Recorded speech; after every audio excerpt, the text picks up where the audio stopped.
الحمد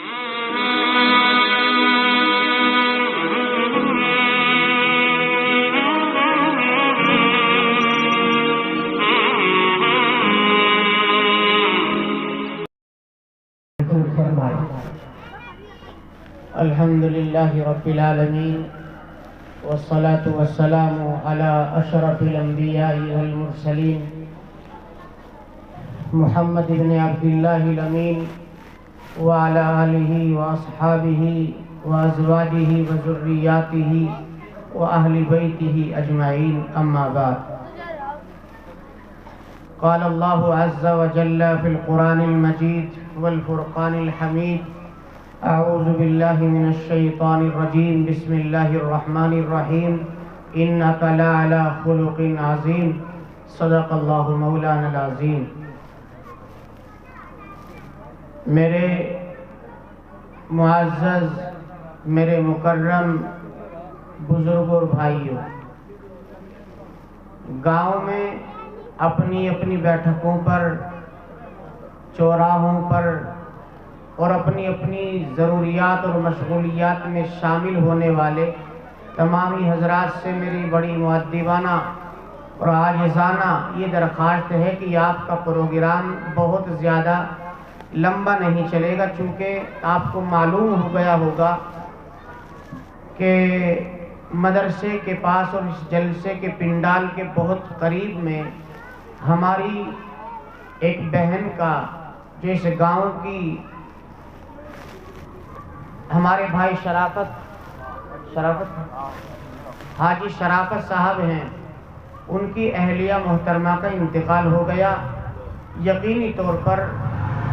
یہ ہمارے لیے، سب کے لیے بڑے صدمے کی بات ہے۔ ہمت تو ہو نہیں رہی، کیونکہ بہرحال ایک بہت بڑا حادثہ ہے، مگر نظام خداوندی ہے۔ آپ سب اور ہم سب مل کر کے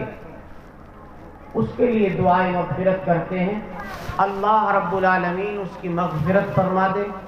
اور درجات کو اس کے بلند فرماوے۔ اللہ رب العالمین حساب و کتاب میں ہر طرح سے اللہ اس کی نصرت اور مدد فرما دے، آمین۔ میرے بزرگوں، بھائیوں، میں نے آپ کے سامنے قرآن مقدس کی ایک آیت کریمہ پڑھی ہے۔ اللہ رب العالمین نے اس آیت کریمہ میں اپنے نبی حضرت محمد الرسول اللہ صلی اللہ تعالی علیہ وسلم کے متعلق یہ گواہی پیش کی ہے کہ اے میرے نبی، ہم نے آپ کو خلق عظیم پر پیدا کیا ہے، سب سے اعلیٰ عرفہ آپ کے اخلاق کو ہم نے بنا کر کے اس دنیا کے اندر بھیجا ہے۔ میرے بھائیوں، انسان کے پاس اخلاق سے بڑھ کر اور کوئی دولت نہیں ہو سکتی۔ اخلاق اللہ پاک نے اتنی عظیم دولت بنائی ہے کہ نماز ایک طرف، روزہ ایک طرف، زکوٰۃ ایک طرف، ان تمام عبادات کو ایک طرف رکھیے اور اخلاق کو ایک طرف رکھیے، تو ان میں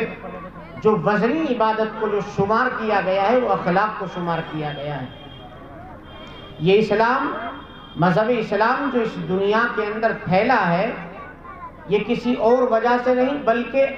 نبی اکرم صلی اللہ تعالی علیہ وسلم کے اخلاق کی بدولت ہی اسلام پھیلا ہے بھائی۔ نہیں تو آپ تنہا تشریف لائے تھے، اس وقت میں چاروں طرف بت پرستی تھی، بے حیائی تھی، بدامنی تھی، آپس میں دشمنیاں تھی، انسانوں کا جینا ہی دو بر ہو رہا تھا۔ مگر قربان جائیں نبی کریم صلی اللہ تعالی علیہ وسلم کی ذات پر کہ آپ نے دنیا کے سامنے وہ اخلاق پیش کیے کہ آپ کو ستانے والے، آپ کے اوپر کوڑا ڈالنے والے، آپ کے راستوں میں کانٹے بچھانے والوں کو اللہ کے نبی علیہ السلام راتوں میں اٹھ کر کے ان کے لیے دعائے رحمت فرمایا کرتے تھے۔ وہ آپ کے ساتھ میں دشمنیاں کرتے تھے، آپ ان سے محبت فرمایا کرتے تھے۔ میرے بھائیوں تب جا کر کے آپ کو اور مجھے اس دنیا کے اندر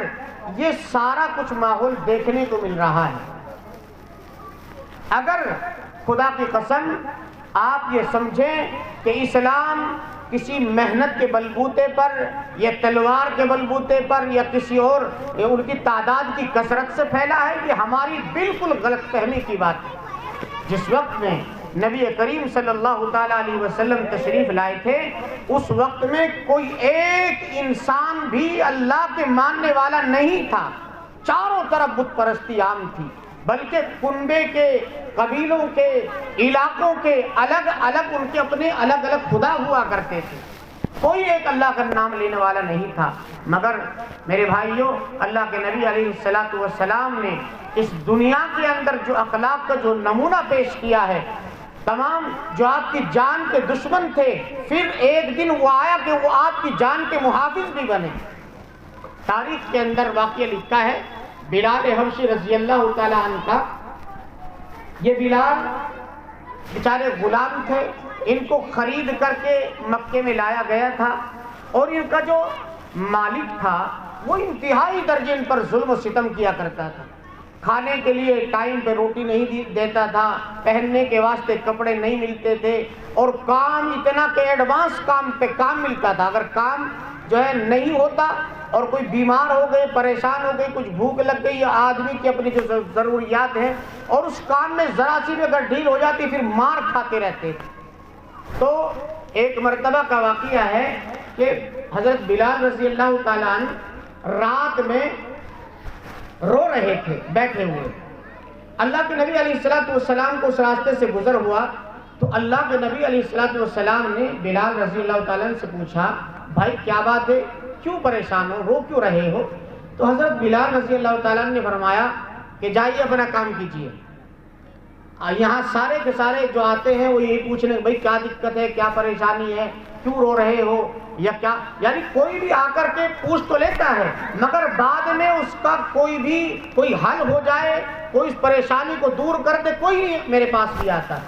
تو اللہ کے نبی علیہ السلام نے پوچھا نہیں آپ مجھے بتائیں کیا دقت ہے۔ تو جب آپ نے اس کے ہاتھ اس سے ملائے اور اس کے پاس بیٹھے تو تب دیکھا کہ اس کے بخار اتنا تیز چڑھا ہوا تھا کہ انتہا درجے کا بخار تھا، اور جسم کے اوپر ایک کپکپی طاری تھی، اور اوپر سے یہ ہو رہا تھا کہ اس کے مالک نے اس کے جسم پہ سے کپڑے بھی اتار رکھے تھے، چونکہ کام وقت پر نہیں ہوا تھا۔ تو میرے دوستوں، بزرگوں، ساتھیوں، اللہ کے نبی علیہ السلام نے حضرت بلال سے فرمایا کہ آپ گھبرائیں نہیں، پریشان نہ ہوں، آپ ان لوگوں میں سے مجھے بھی نہ سمجھیں کہ جو روزمرہ تم سے پوچھنے آتے ہیں مگر کبھی آپ کی پریشانی کا کوئی حل نہیں نکالتے۔ میں آپ کا بھائی ہوں، میں آپ کا پڑوسی ہوں، میں آپ کا ہمدرد ہوں، آپ سے محبت رکھنے والا ہوں، لہٰذا آپ مجھے ان لوگوں میں شمار نہ کیجیے۔ خدا کی قسم اللہ کے نبی علیہ السلام اس وقت میں گھر تشریف لے گئے، اور گھر سے اپنے دودھ گرم کرایا، اور دودھ گرم کرانے کے بعد لا کر کے اس کے ہاتھ میں سونپا، اس کو پلایا دودھ، اور یوں کہا بلال رضی اللہ تعالیٰ عنہ سے کہ بلال تم آرام کرو جا کر کے، جو تمہارے ذمہ کام سونپا گیا ہے اس کام کو میں کروں گا۔ میرے بھائیوں، حضرت بلال رضی اللہ تعالیٰ عنہ بڑی پریشان تھے، جسم کے اوپر کپکپی طاری ہو رہی تھی، جسم کے اوپر کپڑے بھی نہیں تھے، ادھر کئی دن سے بھوکے اور پیاسے تھے، کوئی ان کو پوچھنے والا بھی نہیں تھا۔ تو بلال رضی اللہ تعالیٰ عنہ نے اس دودھ کو تو پی لیا، منع تو بہت کیا کہ نہیں آپ نہ ایسا کریں، ورنہ تو اگر میرے مالک کو پتہ چل جائے گا کہ میں اس وقت میں چکی نہیں چلا رہا ہوں، اس کا کام نہیں کر رہا ہوں، وہ مجھے دوبارہ سے پھر مارے گا، آپ ایسا نہ کریں۔ لیکن اللہ کے نبی علیہ السلام نے فرمایا بلال آپ جا کر آرام تو کیجئے، اگر آپ کا وقت پر کام نہ ہوا تبھی تو آ کر کہہ سکتے ہو، آپ جا کر کے آرام کریں۔ ان کو تو جو ہے لحاف میں لٹا کر کے سلا دیا، اور خدا کی قسم وہ نبی جو کائنات کا سب سے اشرف، اعظم، اور جس کے لیے اللہ رب العالمین نے اس کائنات کو بنایا اور سجایا، وہ ساری رات میں بلال کے بدلے کی چکی چلا رہا تھا۔ میرے دوستوں بزرگوں بھائیوں، یہ ایک دن نہیں، دوسرے دن پھر اسی طرح کا واقعہ ہوا۔ اللہ کے نبی علیہ السلام تشریف لائے، بلال سے پوچھا، بلال بتائیے کیا کیا کام آپ کو سونپا گیا ہے، میں تمہارا کام کروں گا، تم آرام کرو، تمہارے جسم کے اندر کمزوری آ چکی ہے، حد درجے کی کمزوری آئی، آپ آرام کریں۔ میرے نبی علیہ السلام نے دوسری رات میں پھر بلال کا سارا کام انجام دیا، اور ایک رات نہیں، تیسری رات پھر آئے۔ جب بلال تندرست ہو گئے اور آپ کے جسم میں کچھ جان آ گئی، اس کے بعد تیسری رات میں تو بلال نے کہا، نہیں نہیں میرے آقا، میں آپ کو قطعاً کوئی کام کرنے نہیں دوں گا۔ خدا کی قسم لوگوں، یہ وہ نبی تھا کہ جس کے صدقے میں اخلاق کی بادولت، خدا کی قسم پھر وہی بلال رضی اللہ تعالیٰ نے ایک وقت وہ بھی آیا تھا کہ جب بلال کو مار کر کے اس کے پورے جسم کے اوپر بڑے بڑے نشان، بڑے بڑے زخم کیے گئے تھے، اور آپ کے جسم پر پتھر کی بڑی چٹان آپ کے اوپر رکھ دی گئی تھی، ریت جو تھا تپ رہا تھا، اور اس وقت اس کا مالک صرف ایک ندا لگا رہا تھا، بلال صرف محمد عربی صلی اللہ تعالیٰ علیہ وسلم سے اپنے رشتے کو توڑ لے اور یہ کہتے کہ میں آج سے محمد عربی کا دین کے ماننے والا نہیں ہوں، میں آپ کو ابھی چھوڑ دیتا ہوں۔ مگر خدا کی قسم اللہ کے نبی علیہ السلام کی اس محبت کی بادولت بلال کے جسم میں، ان کے قلوب کے اندر، ان کے دل و دماغ کے اندر محمد عربی صلی اللہ تعالیٰ علیہ وسلم کی ایسی محبت بس گئی تھی، ایسی محبت رچ گئی تھی، بلال نے کہا میں دم تو توڑ سکتا ہوں، میں جان سے ہاتھ گوا سکتا ہوں، لیکن خدا کی قسم محمد عربی کے دین کو نہیں چھوڑ سکتا۔ میرے دوستو بزرگو بھائیو، یہ جو دین آپ کو ملا ہے، یہ اخلاق کا ایک ایسا جامع ترین مذہب ہے کہ جس پورے مذہب کے اندر آپ کو اگر سب سے زیادہ چیز کوئی ملے گی تو وہ اخلاق ملے گی۔ لیکن آج اس وقت میں دیکھنے کو یہ مل رہا ہے میرے دوستو بزرگو بھائیو کہ ہمارے پاس اگر سب سے زیادہ کسی چیز کی کمزوری اور کمی پائی جا رہی ہے تو وہ اخلاق کی کمی ہے۔ آج چھوٹے اپنے بڑوں کا احترام کرنا نہیں جانتے، آج بڑے اپنے بچوں پر شفقت نہیں کرنا جانتے، آج پڑوسی اپنے پڑوسی کے ساتھ میں حسن سلوک کرنا نہیں جانتا۔ وہی میرے آقا حضرت محمد رسول اللہ صلی اللہ تعالیٰ علیہ وسلم نے باقاعدہ طور پر مسلمانوں